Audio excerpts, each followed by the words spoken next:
एक लंगड़े बूढ़े ने जन्नत में सही पांव से चलने की ख्वाहिश की और अल्लाह ने वो ख्वाहिश कबूल फरमा ली।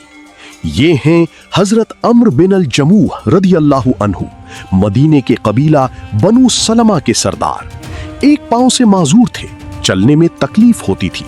बेटों ने कहा, अब्बा जान आपको जिहाद से माजूरी है, घर बैठें। गज़वाए उहुद का दिन आया। हजरत अम्र रदी अल्लाह अन्हु ने हथियार उठाए और चलने की कोशिश की। बेटों ने रास्ता रोका। अब्बा आपको अल्लाह ने माजूरी दी है, जिहाद आप पर फर्ज नहीं। मगर वो ना रुके, सीधे नबी सल्लल्लाहु अलैहि वसल्लम के पास पहुंचे और अर्ज किया, या रसूल अल्लाह, मेरे बेटे मुझे रोकते हैं, मगर मैं चाहता हूं कि इस लंगड़े पांव से जन्नत में दाखिल हूं। नबी सल्लल्लाहु अलैहि वसल्लम की आंखें नम हो गईं।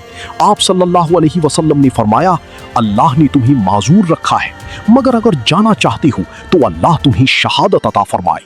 हजरत अम्र रदी अल्लाह अन्हु मैदान उहुद में उतरे, लड़े और शहीद हो गए। नबी सल्लल्लाहु अलैहि वसल्लम ने बाद में फरमाया, मैंने उन्हें जन्नत में सही पांव से चलते देखा। जिस्म की कमजोरी रूह की बुलंदी को नहीं रोक सकती। अम्र बिन अल जमूह रदी अल्लाह अन्हु ने साबित किया, अल्लाह की राह में जज्बा हो तो माजूरी भी रुकावट नहीं बनती, बल्कि वसीला बन जाती है।